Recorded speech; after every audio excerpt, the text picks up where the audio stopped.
Hi there! Today I'm using the excuse of making a high protein bread to make a croissant bread out of it. I mean, why wouldn't you? If you can have double the protein and the buttery crust, I mean, is there anything better? Maybe the dill pickle bread I made.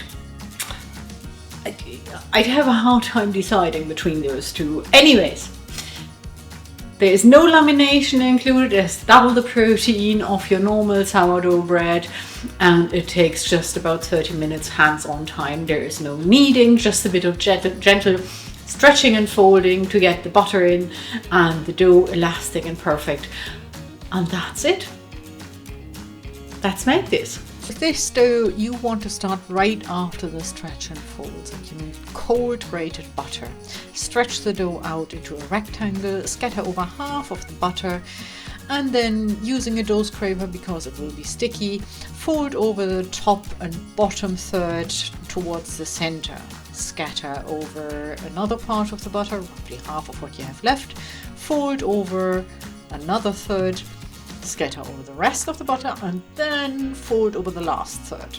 Now, you form that into a sort of loaf, and then use the sides of your palms of your hand to get it round, and put it into an oiled bowl for the bulk fermentation.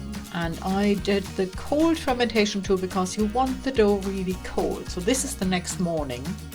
And I decided to shape it because, of course, it loses tension during the bulk fermentation, right?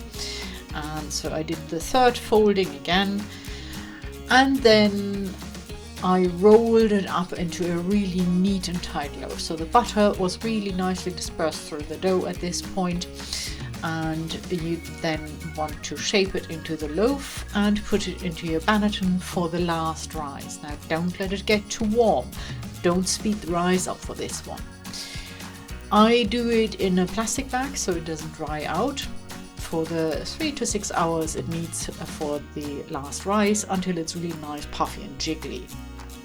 And then plop it onto a parchment lined baking sheet for scoring while your oven preheats. It's really nice to put it into the freezer for a nice clean score. And after an hour, you have this beautiful flaky and crunchy croissant bread with 8 grams protein per slice.